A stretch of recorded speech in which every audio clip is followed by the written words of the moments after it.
This is Matt at Obsessive Viewer. This is Tiny at Obsessive Tiny. And this is Mike, and you can find me at I am Mike White on Twitter.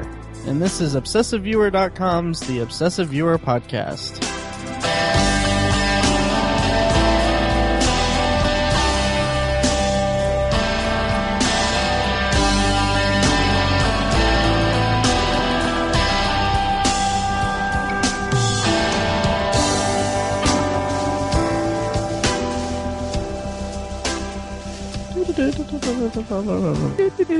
Music. Yeah.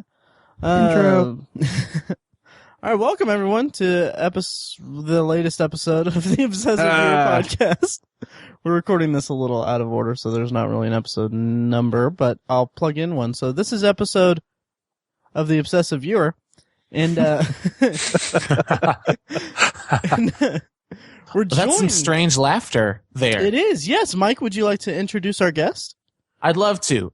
We kind of just did an episode. We call this a bank episode, and so we recorded this one a while ago, but I just thought on the fly, I've been wanting to have my brother on the podcast for a long time. So my brother is here with us today talking via Phoenix, Arizona. Say hi, Kevin. Hey, guys. Welcome, Kevin. Thank you. Yeah. Now we haven't really talked that much, you and I, but I mean we know each other obviously, yeah. But played a lot of Halo 2 together. Yes, and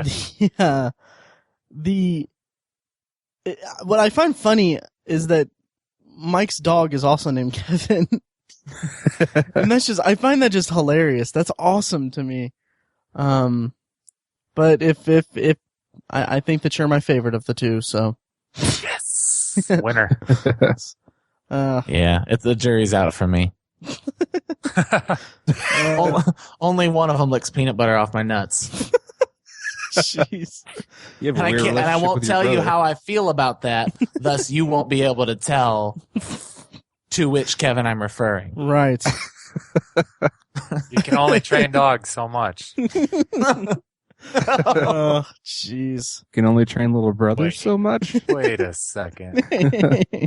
I just remember when I was visiting Mike, and Mike, and Kevin went to Corydon for a Thank You Jade show, and I remember Kevin just peed in the truck, and Mike was so mad.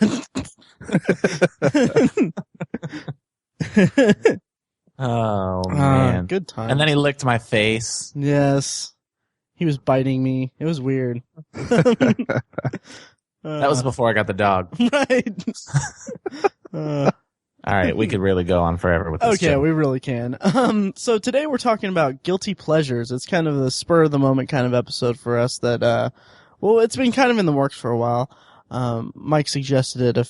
It's been a couple months, so. Yeah, it's been a while. Yeah, sorry to take so much time to do it, but, but so, why don't we start with defining the guilty pleasure? Like, we're going to be talking about movies and TV,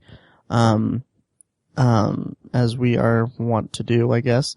Well, it's tough, for a couple reasons. And I'm going to let Tiny take over in a second because I think he said it best. But I also want to add, calling it a guilty pleasure is tough because I don't feel very guilty about a lot of the things I like.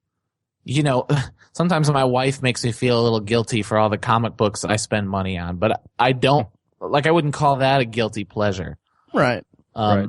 So Tiny, if you don't mind repeating yourself, for our listening audience, how would you describe guilty pleasures?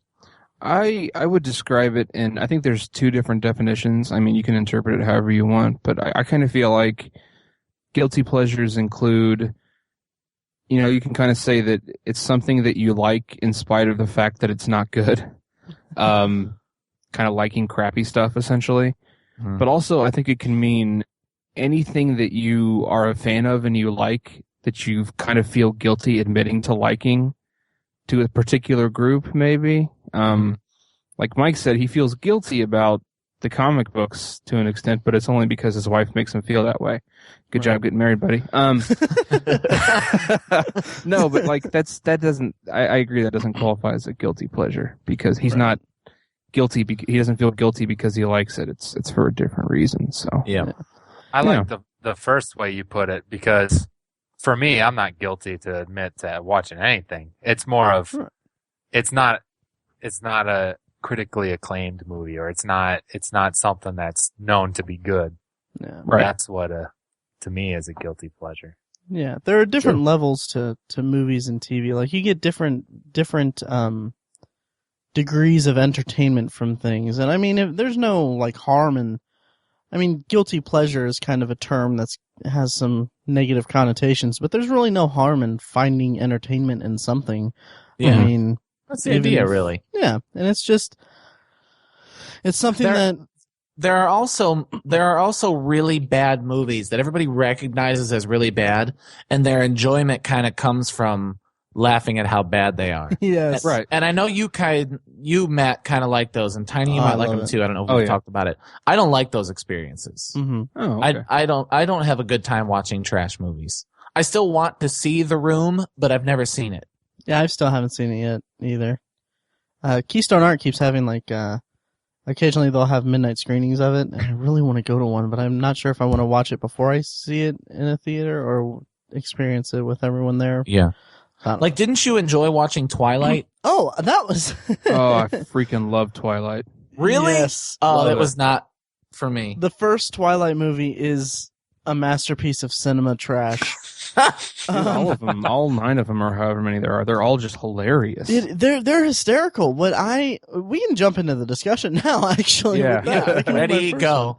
one. Twilight is. Did I steal you, or is that what you were going to talk about? No, I didn't even think about it until Okay. you mentioned it. Well, here's an impromptu one. Twilight, go. All right, so Twilight is, like I said, a masterpiece of cinema trash in that it's. I don't know. Maybe someone who knows the franchise better can speak with more authority about it, but they didn't have like Teenage Girl. Yes. They didn't have the budget for a big scale movie like that. And when it first came out, it's just horrible special effects and just I don't know if there's any acting in the movie. It's that bad, and the script is just atrocious. Everything about it's just awful, and it kind of exposes you to the absurdity of the plot in that, okay, it's a vampire who's been alive for like 100 years or something, who's chasing after a 16-year-old girl. Okay, Yeah. but it's okay because he's like in a 16-year-old body or whatever. Mm-hmm. So, but he's That's still the least of my problems with. yeah, but he's still 100 years old or whatever. So it's still really gross. And You then just don't understand love, Matt. You don't get it, Matt. You don't get love. Cold hard. I was angry watching the movie. Let me tell you, I saw the first and second ones at midnight. I watched them at midnight. Why? Premiere. Well, Wow. I dated a girl at the time who was a fan. Okay. And and we watched the first one in theaters, and it was like hot and sweaty. I had to be one of maybe 6 males in the whole theater. And my girlfriend was to my left, and some strange woman was to my right, who every time Jasper came on screen, she would go, "Oh, Jasper." Jasper. Jasper. His name's Jacob. No, Oh. Jasper is one of I the don't even Cullen kids. Oh, really? Cullen Okay. family members. No. Shows you how well I remember it. Yeah. Now you say But that's even more Yeah. to her point. Like, he's one of the deep cuts. You know what I mean? He's one of the obscure, oh, Jasper, they found the perfect guy. Wow. Team Jasper. Yeah. And that's part of the like double standard of the whole franchise is like it's so acceptable and normal for like grown adult women, and I don't mean like 20s women. I'm talking like 40-year-old cougars Mm-hmm. who love the Twilight saga, and they Our love mom. because Right. if you do the reverse, right? If it's a bunch of 40-year-old dudes going to see the opposite, where it's a boy who or I'm saying, like, you know, I'm saying it's like the girls are all hot teenage girls. It's so creepy. Yeah. You know what I mean? It would true. not be acceptable. Yeah. Kevin, did you see Twilight? Makes me mad. Yeah, I think I've seen them all.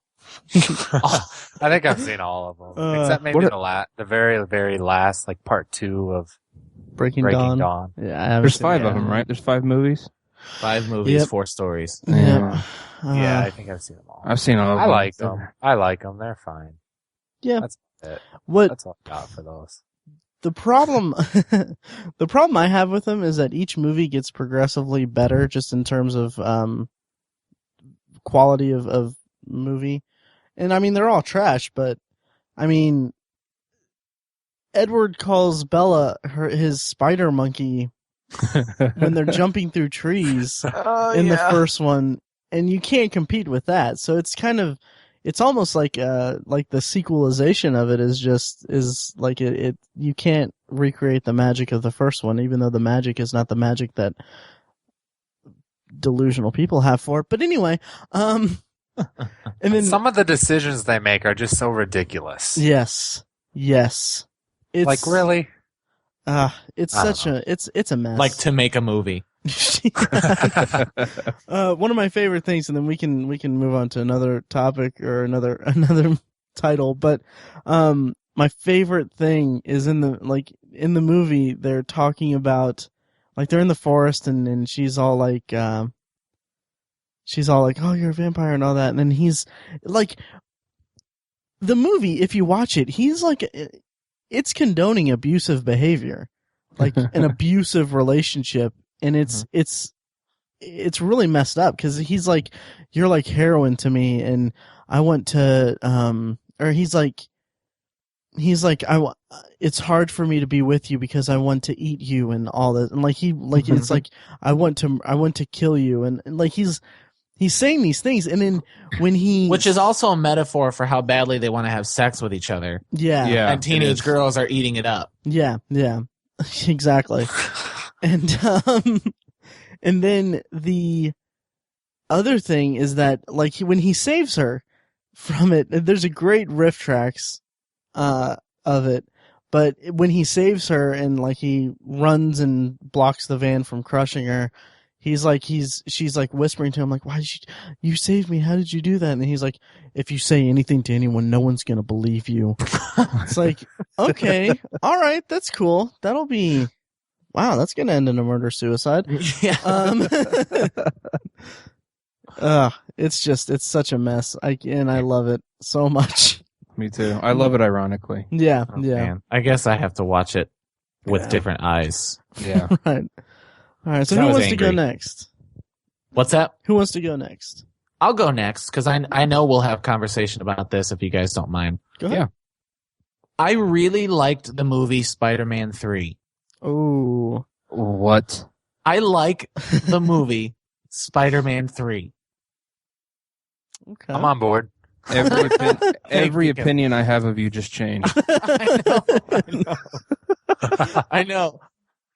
You know, I love it for some different reasons. My feelings about it have changed a lot over time. The first time I saw it, it was like, yeah, it was pretty good. Second time I thought I was, what the hell is this? Mm-hmm. And then just so my feelings about it have wavered, and just kind of overall, it works. It works for me. And I'll tell you, it works for a couple of reasons. I love comic books. I love the source material on which these movies are based. The first Spider-Man movie is great. The second movie is perhaps even better, as movies. But as adaptations of comic books, the third one is so glossy and colorful and comic booky that I won't call it my favorite, but I think it does what the first two didn't in terms of comic book adaptations. I love the idea of a character coming back to life. It's just so comic booky to me. The whole story of the villains, as jam-packed and controversial as that was fun and colorful and action-packed. The special effects, I don't want to call them top-notch, but they improved on what they did in the first two movies and were still fun to watch. I also think that the thing people complain about most was emo Peter Parker. And I really appreciated that scene. We were supposed to laugh. People were like, why did they do that? And you're supposed to say, because he looks like an idiot, because he is a dork. And what the symbiote does is it amplifies your personality. So he's just going to be a bigger, douchier dork. And that's exactly what he did. And that's exactly what Sam Raimi did in the movie. And I thought it was perfect. It was cringeworthy, but it was purposefully cringeworthy. So that is one of the things that bothers me the least. There are some acting issues in it that I have, some script issues that I have, but I really enjoy the movie. And I don't think it's nearly as bad as a lot of people say it is. Okay. I'm sorry, just to clarify, the what'd you call it? The black ooze or whatever that essentially the symbiote? The symbiote. That it's supposed to amplify who you are inside and stuff? Yeah. Okay. So but Eddie in a Brock negative way. Eddie Brock was like a jerk then, essentially? Yes. Okay. Yeah. I did not know that. I am one of the people who hated the emo Spider-Man. Yeah. I really hate the third Spider-Man movie. And it's funny because we just went through this whole tirade about how, Twilight is trying to be really good, but it just comes across so bad and it's hilarious. I feel like Spider-Man 3 should be the same way. I should find it hilarious, but I just can't. I don't know why. I remember seeing it in the theater. Matt and I saw it together. Yeah. Mm-hmm. And I was really excited. I was like, oh, Spider-Man 3. And I wasn't even that crazy about the first two movies, but I thought it was going to be all dark and stuff, which I'm a fan of. Mm-hmm. Yeah. And it's absolutely not. It's not. Yeah. That's what drove me nuts. And I feel like as has been evidenced by so many films over the last decade, I feel like we're kind of in Matt has mentioned this before, how we're kind of in a very dark phase as fans, I think, and as consumers of movies and television. I feel like so many things are dark now. Matt brought it up in the fact that so many television characters now are anti-heroes. Yeah. And I feel like being dark has been done so well over the past decade, in just countless movies and television shows. And the glaring mistake of trying to do that, I think, has been Spider-Man 3. Because I feel like it should have been dark, but it wasn't. And if they were trying to and they failed, or they just failed to do it initially. Yeah. I would say a bigger failure was Man of Steel in terms of trying to go. I guess my point is some things try to go dark, or some things in general need not be dark. And I don't think Spider-Man needs to be dark. And maybe it's just because I believe Sam Raimi, and I'm also trying to make my point. I don't know that he was going for dark. I think he was pressured by the studios to do Venom. From what I understand, he didn't want to do Venom. He wanted to do Sandman and Vulture, and they made him do Venom. So I don't think it really skews all that dark. I think that's just kind of, cause you see the dark posters because he's got the black symbiote costume. I think that's the way it goes. I think Man of Steel is a failure by your description. And we kind of talked about that before in one of our earlier episodes. Yeah. But a lot of dark things are great. Make no mistake. I love what has happened. Yeah. With Spider-Man 3, for me, I can understand your point about emo Spider-Man, about emo Peter Parker. I can understand that, and I can respect that as something that was done, but I don't think that it deserved to have that much, to be that central to the story that was being told. Like, I understand if it amplifies his douchey behavior, his dorky behavior to make him a douche, that's fine. That's fine. Have a scene or two devoted to that to show us for comic relief. But don't make it this big centerpiece of drama that it was played out to be, that culminated in him accidentally hitting her or whatever. because that's just going to have audiences laughing their asses off at you. Yeah. And Tobey Maguire's awful also. Yeah, that's true. That's, We know that. We know you feel that way. yeah. Sorry, I had to get it in there. That's okay. We know you feel that way, Tiny. Yeah. No, Kevin, where do you stand on Spider-Man 3? I was the same way as you. I enjoyed Spider-Man 3. It was easy for me to look past. I don't know that I agree with the emo Spider-Man. I think that part's kind of ridiculous. And when you first said Spider-Man 3, I was like, the only part I don't like is emo Spider-Man.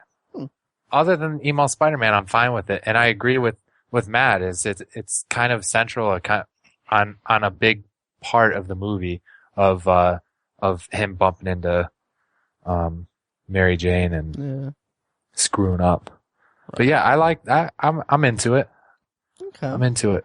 All right, so we're split on that one. Yeah, and I also think that the stuff with James Franco is awful, especially when so he's in horrible. the hospital. Yes, and it's like you mentioned script issues and stuff. That was, it was from when he's in the hospital, when he's like, it's spoiler alert, I guess, when he's telegraphing the ending of the movie with, like, I would do anything for them. I would die for them. It's so in your face and transparent and just, or whatever. It's so like, okay, well, he's going to sacrifice himself. It's going to be that common trope.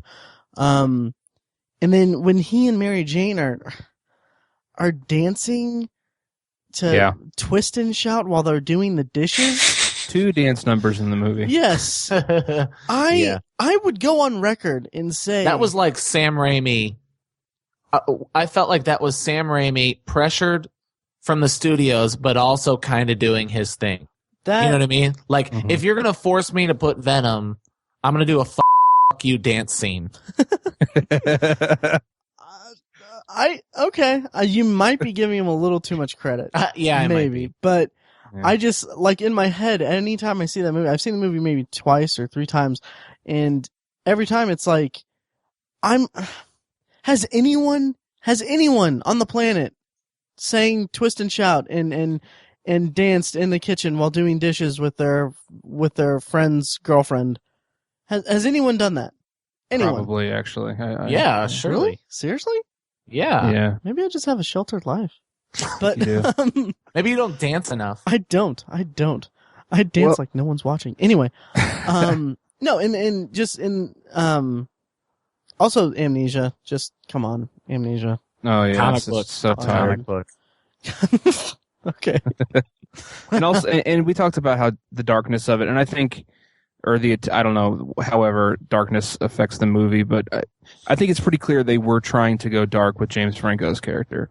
That's obvious. I mean, he turns into a villain, and it was horribly done. It was awfully done. And even a dark villain like, they got a great actor like Thomas Hayden Church, who was having such a surge of his career. He basically didn't have a career before that. Well, Wings. Yeah, but I'm saying settle down, Matt. It was in about the crapper. Wings. I'm saying his career was in the crapper. At the point.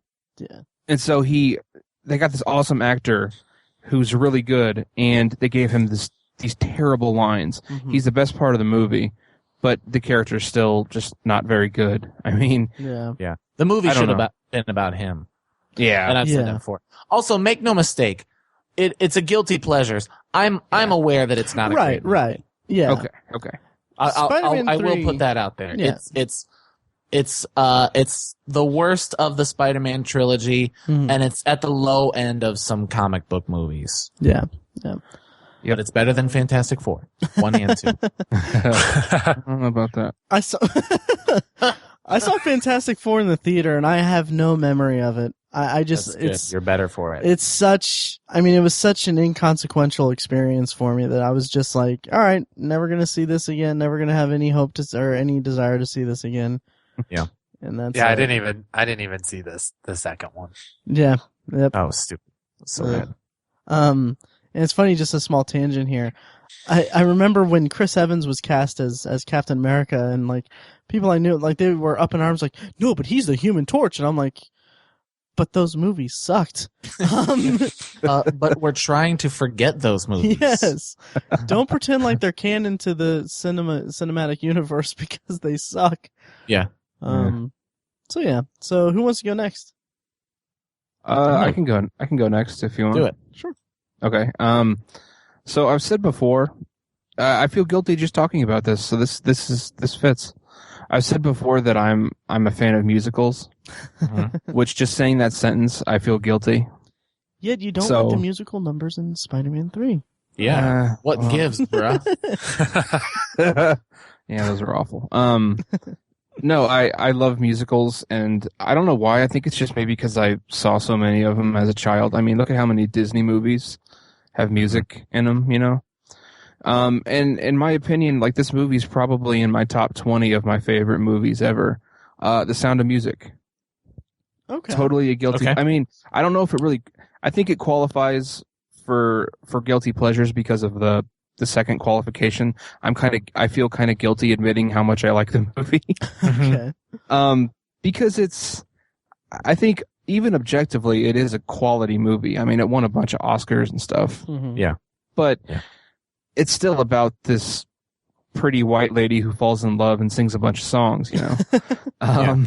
It is set amidst World War II, in Austria, so there's some semi-masculine things in there, but still it's about this lady who falls in love with this guy and all his kids, and they sing a bunch of songs. So I mean, there's not really much of a discussion here. It's just, I just feel guilty admitting how much I like it. So I think it's just that as a burly masculine security guard man in Indianapolis. Thanks for that. I don't know why Indianapolis has any bearing for that, ladies. But you're just not in the demographic for it, and it's kind of exactly. It's interesting that you would connect to it in that way. Yeah. I think I've only seen it once, and it was like music class in 5th grade or something. It's Nice. long. Yeah. It's 3 hours long. Yeah, it's a long one. It's like a week-long thing in music class. It's like, Yes. movie time. Oh wow, I can't believe we used to, like, in school, used to watch movies in parts like that. Yeah. That's just a small aside. We did- Yeah. We did like, just a tangent, but we did like Band of Brothers in history class Oh, for like that's so two weeks awesome. straight. Oh, it was the best. That's You're so lucky. great. Yeah, Wow. good stuff's there. Nice. But Matt, you haven't seen Sound of Music, have you? I borrowed it from you for about 9.5 months. Sure. And I never watched it. It was sitting on my. Do I still have it? Or no? I gave it back. don't know. I think I gave it back because you were crying about wanting it back. I have the No, 50th anniversary I'm Blu-ray. kidding. Oh yeah, the big thing. Or Yeah. whatever. Yeah. I gave it back because I was never gonna watch that. No, I will watch it eventually. Mike, have you seen it? What's that? Band of Brothers? No, Sound of Music. Sound of Music? Yeah. I want to say in music class, but maybe also at home. It's our mom's favorite movie. It's one of our mom's favorite nice. movie. Oh, okay. So, Huh. yeah, I've seen it. I'm surprised I didn't watch it in music class or sound class or the class or of Sound class? Yeah. Sound class. Or of the, I was trying to make a joke and it failed. Damn it. Yeah, it did. You It was- failed. In music class or sound class or of class or the class, the sound of music. Get it? Oh, God. Okay, Oh, That was So- bad. That was was bad. horrible. Matt. that was really It bad. was really bad. I'm glad it wasn't recorded or anything. That was a good so little glad I- wince. No. Why didn't anyone like my joke? Okay, so let's moving forward. Tiny, your opinion sucks because you like Sound of Music. I'm kidding. I'm sorry. No. No. Yes, Kevin. I'm up. What You're up. movie? I'm debating. How many of these do I get? 2? Can I do 2? Yeah. One now. Maybe You're a one. guest. Go As many ahead. as you want, buddy. Go nuts. Yeah. Well, all right. I'll start with one. It's more geared toward M. Night Shyamalan fans, Oh. and you may have already guessed, but I'm talking about The Village. Yeah. Yes. Guilty pleasures. I Yeah. loved The Village, and you know, people went into it thinking M. Night Shyamalan is going to be scary. Sixth Sense was scary. Signs was scary, and people are expecting those pop-up scares and typical scary. but it's not that. And it's kind of a clever scary. You know, people say, oh, the monster in the woods. Yeah, it's a little scary, but you know, spoiler alert, they're not real. But like, you think maybe they're lying to them to make sure they're not afraid. And so it's like the debate of, is that monster real or is it someone they know not actually going to hurt them? Huh. So I don't know. I just love a lot about the movie and the way it makes me feel at the end. And I don't know. I dig it. And I was confused and on the edge of my seat and everything. And kind of a funny story. Mike and I actually saw this. I think it was a Thanksgiving movie or a Christmas movie or something on a holiday. And we saw this in a theater and there was like a version of it. Am I right about this, Mike? It like leaked and we had, did. Our cut of the film was not edited. The microphones were not scrubbed out. Oh yes, there's a big controversy over this. And what's crazy is like when you're watching this movie, you might be thinking, "Is this a reality show?" Because you see these microphones come in, and you think you're onto it, but it's just unedited. But I don't know. I dig it, and a lot of people just really following the M. Night Shyamalan movies. You know, you've got going forward from the first one for me was The Sixth Sense and then Unbreakable Signs. And then The Village, I think, was kind of the downward spiral of M. Night Shyamalan because after that was Lady in the Water, The Happening, The Last Airbender. Right. But I love The Village, so I would say Lady in the Water was the first step down. Yeah. But, yeah. Nice. Good pick, man. You're totally right because it gets lumped in. It gets lumped in with the bad M. Night Shyamalan downfall. Yeah, which is unfair. It is, and I saw it in the theater, and I think I was working in the theater when it happened. So when it came out, and I got to see it. Like my theater ran it just the night before it came out, so I got to see it the night before it came out by myself, like after work. And I loved it. I absolutely loved it. I loved everything that Kevin said about it, and then also what, again, spoiler alert, but I mean, come on, guys.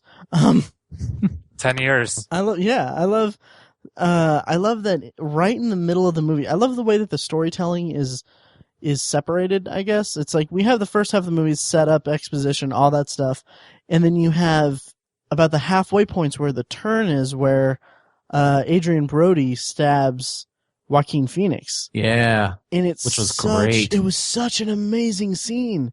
'Cause there's like no sound. Yep. And you don't hear it, and I think that was just to hear the brutal stab. You hear like the fist to the chest. Yeah, I don't even think you hear the stab because I think they cut that out for the MPA, for the rating, for MPAA, for the rating of it. So it's just completely silent. And then you see him retract the blade and you think like, oh no, what happened? And then it's like from there, I mean, that drives the second half of the movie. And what makes it such a good movie for me is that the love story is really nice. She's trying to save her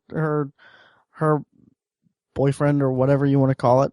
And all that. And it just happens to be that it's just, I need to see it again actually, because it's a really good movie. And I really liked the music. Like during the first attack or fake attack or whatever on the village, you hear like this, it's like a very like violin centric music. I can't remember it that well, but I remember there being a very prominent violin. It was such a nice melody that complemented what was going on screen so well. And I liked it. I liked the movie a lot. And it was the last good M. Night Shyamalan movie. Although I haven't seen whatever that movie is with Will Smith. After Earth. It's not bad. It's a decent movie. Yeah, it's not bad. Okay. I haven't seen it yet, but really, it got thrashed. That movie was thrashed. It's kind of goofy and lame, but it's good. I mean, it's entertaining. Okay. It is. Yeah. So, Kevin, do you consider it a guilty pleasure because you think it's bad, or why do you consider it a guilty pleasure? I'm just curious. I consider it a guilty pleasure amongst M. Night Shyamalan fans because I know that everyone says, like Mike said, they group it in with the bad ones, with Lady in the Water, The Happening, Last Airbender, all that stuff. And I disagree with that because I loved it. But you talk to somebody who didn't love it, which is a lot of people, and, you know, I say it wasn't scary, it was lame. But I just took it for what it was. And, you know, I remember being scared several times. And one of the parts they're standing, I forget who's up in there, but they're like up in a tower, and you're looking down through a hole in the floor, and you see one of the monsters come scurrying by. Yeah. And I was like, whoa. But Right. I just love the trickiness of it, you know, and even the twist at the end isn't what I like. I just I like the confusion throughout the movie. Are they lying to her because she's blind and they want her to think that the monsters are fake so that she's not afraid? Mhm. Or did he tell her that? So did he tell her that to keep her safe and make her fearless? Or did he tell her that because it's actually the truth? Right. You know, you just don't know. And that's what I like. Just the teetering of the emotions. Okay, cool. Yeah. The one blemish because like I said, I love the movie, and I just realized Michael Pitt is in it. I forgot about him. Yeah. But the one like big blemish that I can think of that I have a huge problem with is that the kind of lumped in explanation at the end where I think it's M. Night Shyamalan's signature cameo, which is another conversation in itself. But it's where he says like, yeah, they don't even he even paid to have it on the no fly list or whatever. You can't fly over it and all that. It just seemed like, okay, that is just it's a little much. I mean, we can suspend our disbelief a little bit there. Yeah. But I mean, it just seemed like kind of it was necessary, but it could have been handled a different way. Yeah. Like that little piece of information. Mm-hmm. But that's nitpicking. I like the movie a lot. Me too. Yeah. I remember enjoying it so much that, like, even the microphones, when we were confused about what was going on, we were like, just trying to come up with excuses for it. Yeah. Like, they were on a reality show, and that makes it even better. Yeah. You were so absorbed in it that you figured that it had to be a part of it. Yeah. Right. That's good. Exactly. Yeah. Yeah. Awesome. Should we move on? Yeah. Let's move on. Okay. Do it. So my turn again, I guess. I guess you're up. Yeah. Okay. Well, I have a few, I guess, but I mean, these aren't really necessarily guilty pleasures in the sense that they're more for nostalgia. But I mean, House Arrest, sorry, House Arrest, Carpool, Good Burger. You can lump all those in with movies that I saw as a kid that I loved and I love now. Which we had a discussion about Good Burger, where it's Abe Vigoda's in it. Abe Vigoda is also in The Godfather, so technically Good Burger is as good as The Godfather, but we're doing a lot of association yes. here. Like, I thought someone was going to go to a Bryce Dallas Howard movie next, because Bryce Dallas Howard was in Spider-Man 3. Oh yeah. I didn't even remember that. Wow. Yeah. Huh. So, I mean, let's talk about Good Burger, guys. I mean, why not? Should we? We should, because you are a very big detractor of this movie, I believe, right? It's horrible. Dude, it's so good. It's an awful movie. The social commentary it says on our dependency on on fast food chains. It's just in the plight of the minimum wage worker, of the high school student wanting to repair Sinbad's car. Was it Sinbad? Yeah. Yeah, it was Sinbad. Yeah. I have no idea. It's just, it's a marvel of modern filmmaking. Yeah. It's true. It's true. It's based on What do you got, Tiny? It's based on a sketch from All That, correct? Well, that's Yes. neither here nor there. Yeah, and I mean, how many of, like, okay, let's compare it to an adult or an adult version where it's like, I don't want it to sound like porn, but you know what I mean? Like, All That was a show for kids. So the grown-up version of that is SNL. Right. How many of the SNL movies that were based on sketches really worked and were One. really good Blues movies? Brothers. 2. Blues Brothers and Wayne's World. Right. And That's it. MacGruber. Night at the Roxbury. Come on. Yeah. Please. Okay, that might fall under this episode. Yeah. We I'm could saying do, like how Go ahead. it's how many crappy ones were there? Yeah, that's true. Superstar, Yeah. Night at the Roxbury. Yeah. I don't know, probably some other ones. Ladies Man. Ladies Man, yeah. It's So Pat. anyways, Actually, I like It's Pat. yeah. Was that SNL? That was SNL, yep. Yeah. I'm throwing down the trump card. MacGruber. MacGruber. Yeah. I actually do like MacGruber a lot. Yeah. But But I'm just saying, I it's- understand what you're saying. like the skit on the show was based around this idiot who worked at this, if I'm remembering all that correctly, which I loved that show when I was a kid. Oh yeah. If I'm remembering correctly, the skit revolves around this dumb kid who can't get things right at this fast food joint, and it was funny on the show, but it was so one dimensional. That's true. And they just turned it into a whole freaking movie. It's like it only works in this one small single scenario for a 3-minute sketch. You can't turn it into a 90-minute movie. That's Right, It's but you're just- missing the point. That's where that he was a dude and she was a dude. but the point, Oh, Anthony, God. Yes. is that we're all dudes. Oh, What? Mike. What? You just blew my mind. Now you get it. I forgot. Oh my about god! I gotta that. go to Amazon right now and find a DVD for this. Nice. Oh my gosh! Dude, I was so absorbed in the Good Burger phenomenon that I had the novelization of a No way. Get out of no, here. of a never made sequel Get out of here! where they had to go to, I think it was like Europe or somewhere, to get the new secret recipe or something like that. I had that, and I wish I still had it because I would review it for obsessivebooknerd.com. But anyway, In what format? Was it like a book? it was a paperback book, little paperback book. What? Yep. Have- I'm gonna look it Have up you guys now. watched Good Burger since it's popped up on Netflix? Because I have not. I have it on No. DVD. I'm actually too scared. It's Yeah, been Matt has since the the DVD. Nickelodeon Yeah. days that I watched it. Oh wow, I it mean, holds like, up. Matt has the DVD. Sure. No, what I love how I like Tiny. I have to disagree with you. Okay.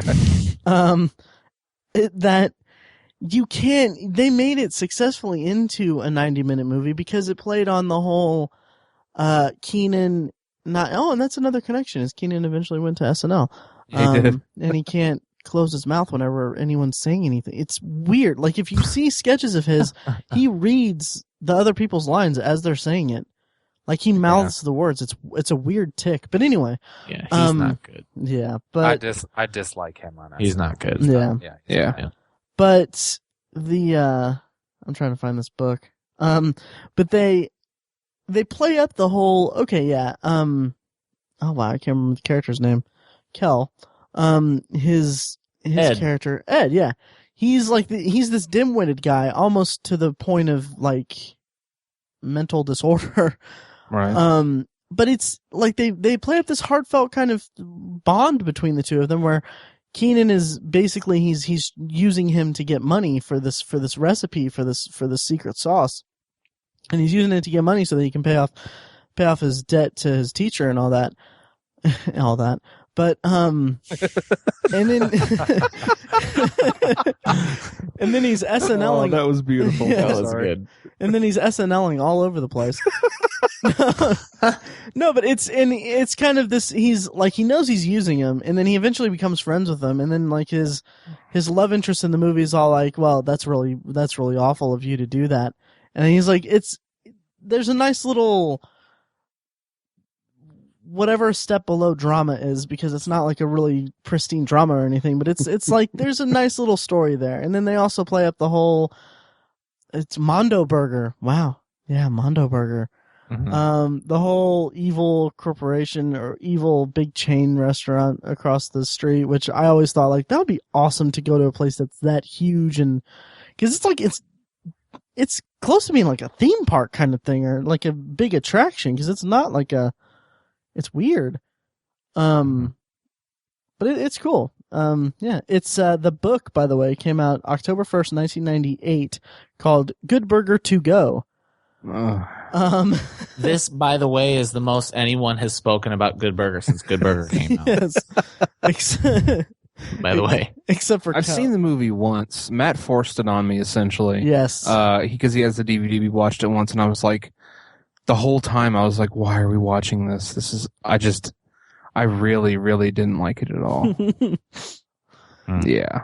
Do you want me to read the plot? No. I don't think so. I need to read the plot description of this book. Ugh. Seriously. All right. Good Burger to go.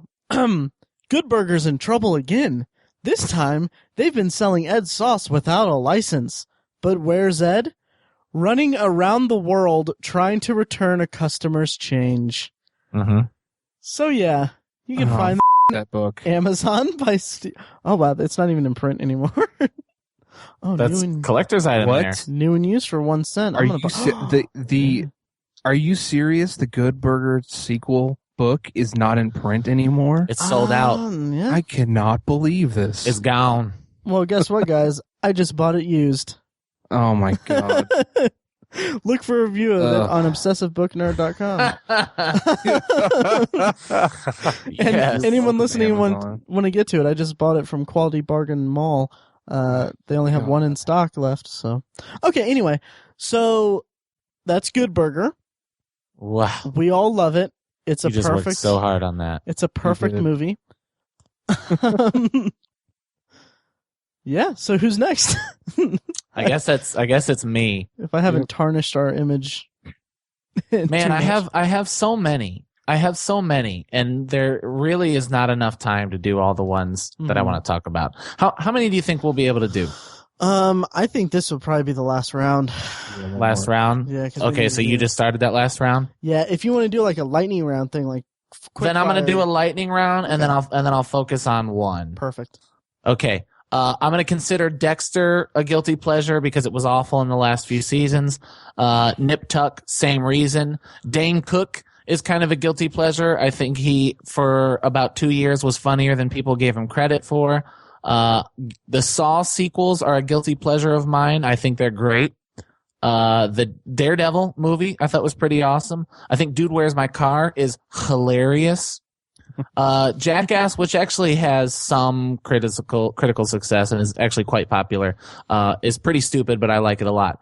Rent, in the same vein as you, Tiny, with musicals. I loved Rent. And Baz Luhrmann's Romeo plus Juliet.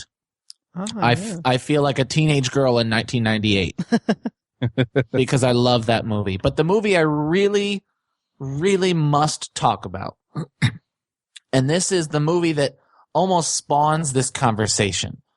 I love the movie Step Up 3. Oh, Mike. Just In all sincerity, I love the movie Step Up 3. for Do our you like listeners, the first two as well? You know what? No, I don't. And the first one was kind of stupid. The second one, I couldn't even finish. But the third one, I really, really like it. I really like it. The dancing is incredible. I saw it in theaters in 3D, mind you, and I was blown away. I was like, "This is awesome!" and I bought a TV, a big screen TV, and I had a PlayStation 3, and I hooked the PlayStation 3 up to it. And the first Blu-ray that I watched on my new TV was Step Up 3 because I knew it would. Go ahead, I was Kev. about ready to call you out on that too, because I watched it with you. And I'll do you one better, Mike. I'm a trilogy guy. I dig all three of them, dude. I'll watch all three of them. I got them downloaded on my hard drive. Nice. I mean, I paid for them on DVD. Right. So to clarify, Mike, you own Step Up 3 on Blu-ray. Yes. Yes. I bought it new. I didn't even buy it used. I bought it new. The Blu-ray to watch Blu-ray. as the very first. Oh, Yeah. wow. The very first. With the Pizza Hut pizza. I remember that. Pizza. That's right. Yep. The second movie I watched was Human Centipede. Oh, gross. Oh, that one was not right. I just Wow. like, and after I saw the movie, I saw it with a girl who I dated for like 3 weeks. And I regret that one, but that's another conversation, not for this podcast. And so like she was like, "Oh yeah, that was kind of cool." And then when it was over, I was like, "Yeah, whatever. It was cool. It was a cool movie." All while driving home, I'm like, dance, and I'm like, I could dance like that. I could do that.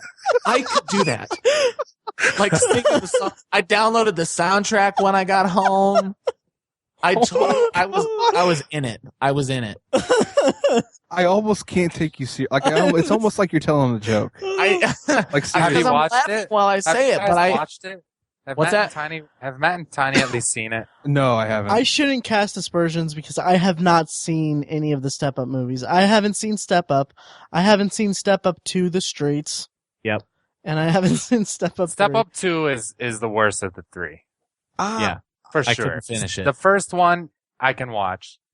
Second one's okay. The third one I dig it, but maybe I was biased because I sat down to watch it for Mike's first TV experience with his new TV. And he was talking it up because he had already seen it. He's like, dude, we gotta watch these it. dance scenes. No, look at him dance. Oh, dude, this one's good right here. This one's good. Just watch. Just watch. Oh, that's great. That's adorable. Yeah. Is Channing Tatum in all of them? He's not in the last one, is he? No, He's in the first two. he's not in the third one. For sure. I think he's in the first two only. Wow. I've only seen the first one. Well, then you're missing out. Wait, Let's, is there really there's a Step Up 4, 2012. There's a fifth one getting ready to come out. Yeah. Oh man. Sharni Vinson is in it. I'm not sure if that's how you pronounce her name. I'm gonna say Sharni Vinson. Who was also in Your Next, which I loved. I Which was haven't in seen my that one yet. top 10 of 2013. And she can dance too. And the robot guy. He was awesome. Please tell me that this is an actual robot and not a guy who does the robot. He was in the Microsoft Surface commercials. You know, have you seen those where he's like doing robot moves? Yeah, for like 2 seconds. Yeah, it's that guy. Yeah. Okay. And by the way, there is no Channing Tatum action in anything but the first. Ugh. Well, I'm not going to see anything more than the first Yeah, one. never mind. Have to go see Magic Mike. Oh, wow. Well, But listen, again, to clarify, I understand that Step Up is not a good movie. Yeah. And I understand that the story is ridiculous. Right. Right? Mm-hmm. And that the 3D is a gimmick, and I hate 3D. I hate 3D. We've talked about this before. Right. But they can just dance. They just dance so well. Oh, wow. I might have to watch it now. Me too. I think you should. Me too. Wow. I'll have to borrow your Blu-ray. We could all have a party and watch the whole thing. We'll do our own stepping up. We could do our own stepping up. But I just love like the different styles of dancing. Okay. There's a scene in there where they're like dancing through the streets to kind of a remix of Fred Astaire and Ginger Rogers, which I think is cool. Okay. Yeah, I mean it's got moments. Okay. Sure. Isn't that girl dancing through the streets? Isn't that she's from Nickelodeon, isn't she? A little connection there to Good Burger. Oh, I think she might be. I think she might be. I'll find out. Yeah. Just look it up. Thanks. So that's my ultimate. That was very guilty illuminating, pleasure. Mike. Thank you. Very illuminating. Thank you. We learned a lot about you. Well. Tiny, whose turn is it, or is it Kevin's turn? Tiny's before me. Okay. Yeah. Tiny lightning round. I don't really have that many. I didn't think of many. Okay. Should we keep this contained to just movies since we've done only movies so far? We can. I have some TV that I'll throw in at the end, but I mean, it's just, we don't need to talk about it. Okay, because I thought we might do a part 2 for TV. Yeah, we can do that. Okay, so I'll just go with the other movie I have then. Okay. It's also a musical type thing. No. It's a recent movie, and it is pretty popular, actually. Pitch Perfect. Oh. Yeah. That can't be a guilty pleasure, because I love that movie. Everybody likes that, dude. Really? No, if you were coming from a teacher, if you were to tell the kids that you liked that movie, no fewer than 5 dudes would say gay. Exactly. Gay. Yo, Tiny, that's not YOLOing, man. Yeah. Yeah, I love that movie. Gay. It's I hate that. It drives me nuts. My favorite thing, they'll say, "Oh, that's gay," and I'm like, "Well, a movie can't be gay because it has no feelings for other movies. It's an inanimate object." You know what I mean? No, gay. No, I don't. I hate teenagers. Go ahead. No, that's you hit the nail on the head because it's. I think people like it for various reasons. I think a lot of people like it because it's very funny. I think even objectively, I think a lot of people would find it really funny. But I like it because the music is awesome. Seriously, it's the acapella. The acapella is hilarious. It's awesome. I got the soundtrack in my car, dude. Me too. Nice. Jeez.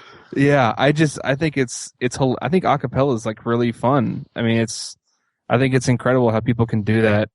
Just get a group of people together and do that. I think it's really, really incredible. Don't ever look at my YouTube history. So that's I think that might be the reason why I like it most of all is because the music is just awesome. But it is really funny and stuff. So, I had it on my list too, but I took it off because I wasn't sure if it was guilty pleasure. Yeah, I'm not sure if it really. I'm with you. Yeah, I don't know if it really. I think I just kind of feel guilty the reason why I like it because of the music, you know. Yeah. And there's a bunch of hot chicks in it too, and so it's like, dude, I just like it because there's hot chicks in there, you know. So many guys would say that. No, that's not why I like it. I like the music. Nice. So that's why I think it just maybe barely qualifies, at least for me. So how psyched are you that Elizabeth Banks is going to be directing the sequel? Dude, I can't wait. Me neither, actually. I cannot wait. Oh. Oh, it's going to be Smurf-tastic. I got one. You guys. Kevin's thoughts exactly. It's going to be awesome. Oh, jeez. Kevin, lightning round. Kevin, who's never coming back on I've got 2 for the lightning. First one, Hardball with I guess anything Keanu Reeves can be a guilty pleasure because he's a terrible actor. But I've got a soft spot for baseball movies. Okay. And this one's just Keanu Reeves, a bunch of kids. He's got a gambling problem. I don't know. I just enjoy it for baseball. Okay. One of the only movies I ever cry in, my dog Skip, consistently cry in that movie. It's a sad one. Same thing, soft spot for dogs. So that's a guilty pleasure, simply because I cry in it. Nice. And then the one I want to talk about, probably because you guys might have something to say about it. It's kind of older. 2004 movie, The Day After Tomorrow. Oh. I do love that movie. I love it. I don't know why. I love it. Was it Jake? It's like almost top 10. Yeah, Jake Gyllenhaal. Yeah, and Emmy Rossum, who I had such a huge crush on her when I saw that movie. Dennis Quaid, man. Yeah. That's a Roland Emmerich movie. It's and he's you know, that actually anyway, no, I liked that movie a lot. I saw it in the theater because I was working in the theater at that time. And it was funny because I was watching it and it's one of the few times where I had to like step out to use the restroom real quick. Not to get too gross. No, I had to run to the restroom real quick and I came back and like I conveniently missed the part with the wolves, which they are like these really horrible CGI wolves that come in and terrorize someone, or I don't remember. They're not that bad, are they? Well, when I saw it on like TV, when I bought the DVD, no shame, it wasn't that bad. But I just imagine if I would have seen it on the big screen like that, then it would have tarnished my my opinion of the movie. But it's a fun little movie. It's a fun feel good. It's a feel good, man. Yeah. It's good. Mike always makes fun of me for it. Well, It's I like make fun, It's a top and you know 10 what? for me That's why I make Wow. fun. because I But like to be it so honest- much. To That's be why it's honest guilty with pleasure. you, I don't remember why people think it's so bad. I'm trying to think of it now, and I can't remember why people think it's so bad. I think it's just because of the preposterousness of the plot. Well, yeah. I think that's why. Yeah. I think it's an okay movie. I'm not real crazy about it, but yeah, I think a lot of people say it's just it's terrible, it's awful. I don't think it's not that bad. I think it's kind of fun. Yeah, it's a fun little adventure movie, I guess. Mhm. A hell of a lot better than 2012. Oh, yeah, that Um, was actually a bad movie. Yeah. Yeah. I guess I'll real quick go through my lightning round if you guys don't mind. Sure. Well, it's up to Tiny, I guess. What? It's Tiny's turn. Is If it? Tiny's okay No. with... Tiny already did one, didn't he? Oh, no, it's I Kevin's already turn. went. Kevin's turn. Yeah. Oh, okay. Oh, Okay. So do we have you're up. anything more? Oh, okay. Final Destination, first 3 movies. Love each one. Wow. Yeah. Let's see those, and then also bringing it back to Roland Emmerich. I was a big fan of whichever White House movie he directed. It was White House Down. I liked that movie a lot better Is than that- Olympus Has Fallen. Is that the recent? Yeah, that's the White one House with Channing Channing? Tatum and My Jamie boy Foxx. Channing. Yep, Chan. I thought that Chan. they had really I good liked chemistry. it. I watched that too. It was good. It was me kind of too. like a fun buddy cop movie. Yeah. With a White House that was being destroyed. But yeah, so those are good ones. Cruel Intentions I own but haven't watched since I bought it. Haven't seen the movie in years, so I can't really speak to that. Wow. But I do own it because it was like $4 on Amazon. That Hot Rod. Gotta love Hot Rod. Yeah, people like that movie. I do. I like There it was too, yeah. I like it. Yeah. one of my favorite lines is when he's asking, when he's telling Isla Fisher, he's like, who do you think would win in a fight? A taco or a hot dog or something? And then she's like, if The it's- age-old question. Yeah. And she's like, if we're talking prison rules, then the taco hands down. And then all he says is just, it's so deadpan and so expertly delivered as, well, that's a little racist, but Yeah. it kills me every time. So those are mine. I can think of more as soon as we finish recording, but it is what it is. Good movies all around. Yeah. I find it funny that the majority of our guilty pleasures we all agreed upon. For the most part, yeah. For the Yeah. most part. I mean, there were a couple. Tiny didn't like anything. Right. I find it shocking that Good Burger is the most masculine movie in the list. That's funny. That's true. Yep. So that about does it for guilty pleasures. Should we move on to some quick potpourri? I think so. Sounds good. Sweet. Well, for our listeners who don't know, and Kevin, this is your first time, I don't know if you listen to this show, we do potpourri, which is basically where we talk about anything we want, anything we've seen recently, anything we're really looking forward to seeing, or any movie or TV news that interests us that's kind of in the distant future. So anything you want to talk about, as long as it smells good, that's why we call it potpourri. Yes. So, I'll give Kevin some time. Okay. So let's go with Tiny. You want to go first? Sure. I have a streaming recommendation, actually. Nice. It's a show I've been watching on Netflix. It's called An Idiot Abroad. Oh, nice. Yeah. It is. It's produced by Ricky Gervais and Stephen Merchant, and it stars their idiotic friend Carl Pilkington. It's a show that's on the Sky Network, and it's a the way I'll describe it is, it is an extremely elaborate prank that's presented as a travel show. Basically, if you don't know who Carl Pilkington is, I'm sure you guys know who Ricky Gervais and Stephen Merchant are. They're they make TV shows and stuff, and they're comedians. they have a friend in Carl Pilkington who's he really is just an idiot.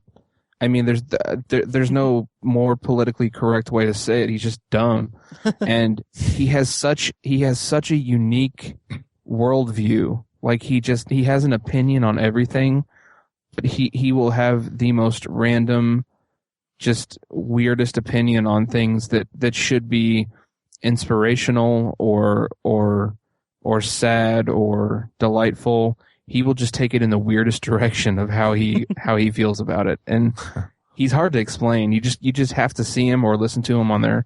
They have a podcast. I don't know if they still do their podcast or not. I don't know either. But they had a really popular podcast for a long time where it was essentially just Stephen Merchant and Ricky Gervais just riffing off of Carl Pilkington, just telling him about different things and seeing how he reacts to it, and it's hysterical. Nice. So basically, the show is they send him. I'm on the first season so far. They send him around the world with a camera crew, and they send him to the 7 wonders of the world to see how he will react to what are considered to be the 7 greatest things that mankind has ever achieved. And it's just it's so hilarious. They intentionally try to put him in crappy hotels and make him eat at strange local restaurants who serve weird stuff. It is hilarious just to see how he reacts to everything. Nice.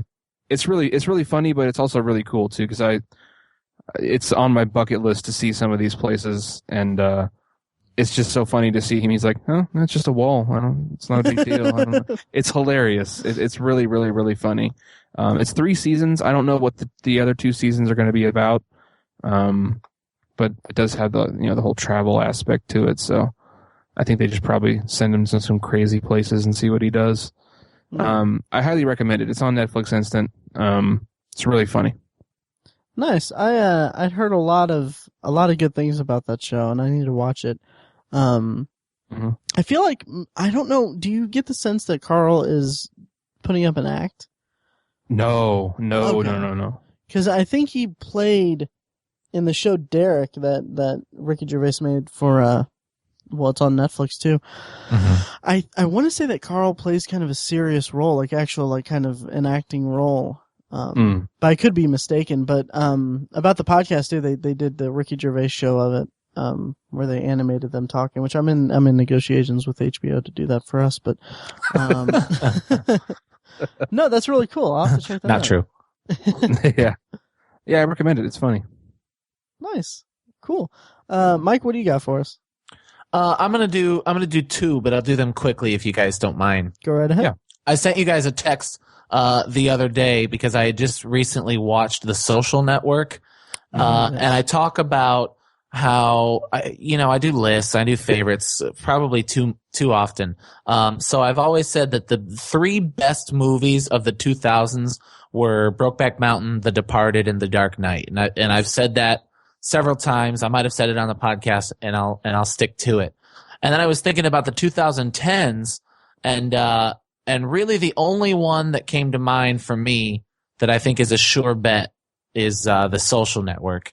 And I know, Tiny, you mentioned 12 Years a Slave, and I have a feeling if I ever have the guts to see that again, it would probably be one of those movies too.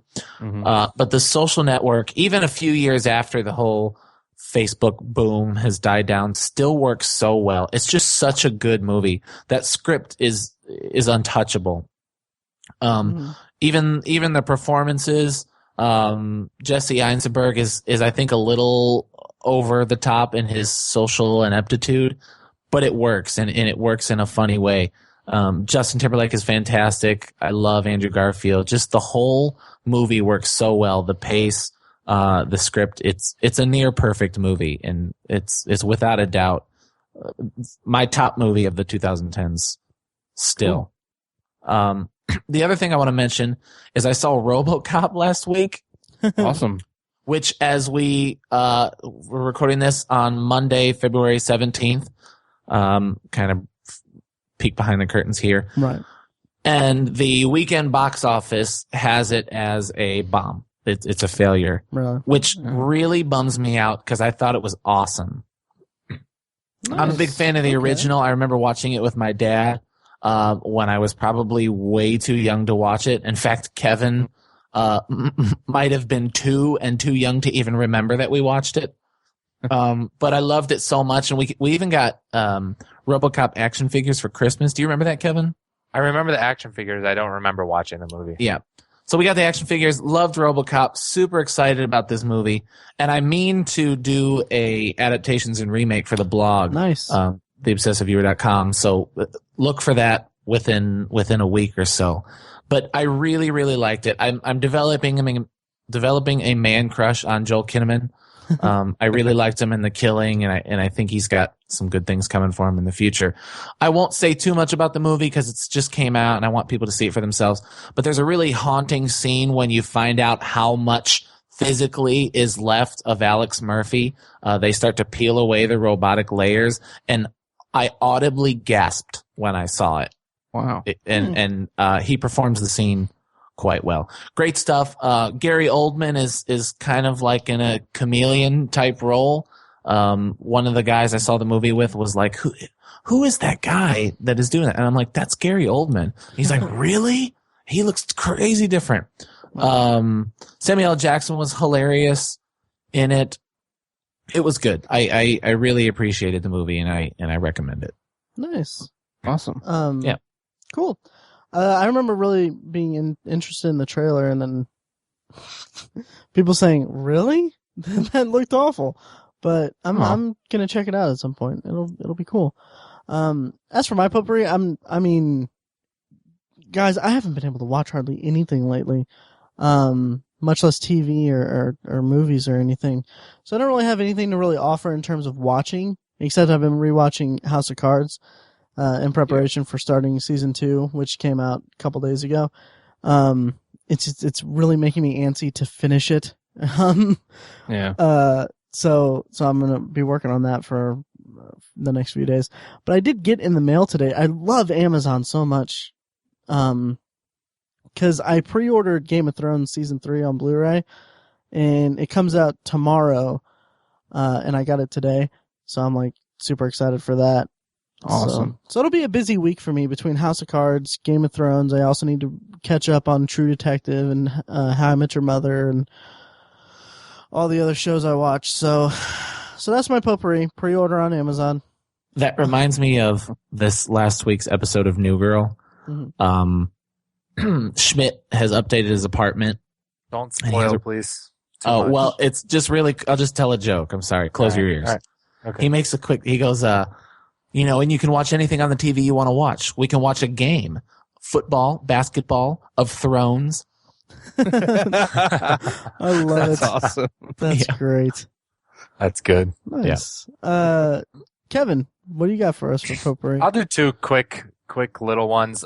Sweet. Just to bring up How I Met Your Mother. You talked about it, saying you need to catch up, and Yeah. I was getting bummed out at the beginning of the final season here, Mhm. but I feel like the last 2, maybe 3 episodes are really picking up. I'm starting to feel like it's funny again, so Nice. I'm just excited. Is it on tonight? No, I think it's another week, right? They're kind of Got it. holding out for the Olympics. Everybody's kind of Yeah. holding out for the Olympics. Good. Yeah. Good. Well, 'cause I thought I was I'm gonna excited for the end of the series, really, but Me I'm too. excited to see it get funny again, and I'm enjoying it. Yeah. The second thing, that's my TV, my movies. I'm a little bit behind on movies, like Matt said, but one I just watched was Inside Llewyn Davis, which I Nice. really enjoyed watching it, and the music was amazing, and I've been listening to the music aside from seeing the movie, but I'll be honest, I kind of don't get it. And Mike, maybe you can shed some light. I don't get the movie. Like, I don't get what I'm supposed to take out of it, or how the way it ends. I don't understand. Well, it can be confusing in that it wraps around. The first scene in the movie is actually the end of what happens chronologically. Right. I get You that. got that. I get The that. end of the movie is that he's a sad dude and his life sucks. Okay. So It's just a tragedy. the vicious cycle of being a musician Yes, exactly. in his case. It's Yeah, just a I tragedy. enjoyed but it. it's great. I enjoyed it thoroughly throughout. And the music was really, really good. So yeah, I liked it. Cool. That's awesome. Do we have anything else, or should we put a bow on this thing? I don't think so. Just want to say thank you to my brother for being Yes. on. Thanks for doing this, Kevin. Thank you Yeah, so thanks much for having me, guys. I wanted to have you on for a while. This is fun. Yeah. Nice. And I'm sure that Mike has forgiven you for peeing in the truck. Yeah, sorry. Well, I that's don't. great. I don't forgive you. Nice. So yeah, that's great. I'll go ahead and count us out, I guess, if we're done. Yep. Do it. All right, awesome. Thanks again to Kevin for joining us today. Also thank you to Star Tissue for furnishing our theme song. Then you can find us on Twitter at Obsessive Viewer, at Obsessive Tiny, at I am Mike White. And Kevin, can we find you on Twitter anywhere? I think it's vanilla_thunder. All right. You can also email us at ovpodcast@gmail.com with any questions, concerns, topics you want us to discuss, movies you want us to review, TV shows you want us to catch, or if you want to include an audio clip, we'll throw it into the episode and talk about you. Also like us on Facebook at Obsessive Viewer. And then you can also check out the blog at obsessiveviewer.com where we have tons of great articles and content. And also check out our sister site for book reviews at obsessivebooknerd.com as we're building an empire here. Other than that, vote for us for Podcast of the Month at podcastland.com. And I think that about does it. Am I forgetting anything? Anything else we need to plug or anything? Tiny's going to be starting his Secular Perspective podcast fairly soon. Mm-hmm. We're really looking forward to that. Yep. And other than that, that's about it. Cool. Yep. All right, cool. Oh, by the way, I wanted to say for all of you Step Up 3 watchers, all of you dancers out there, just remember, born from a boombox, BFOB, out. Please don't let that be the last word. I was like, are we being quiet now? BFOB! Thank you for listening to the last ever episode of the Obsessive Viewer podcast. More like sorry you listened. Yes. Mike's last episode. All right. Well, thanks for listening, guys. Thanks, guys. Thanks, guys. Thanks for having me, guys. Yeah, thank you, Kevin. Yep.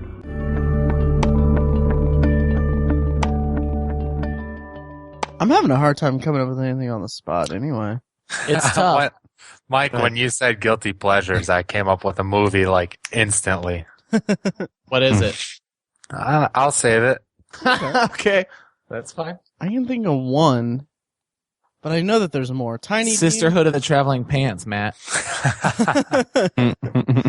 I didn't see that in the theater. Anyway.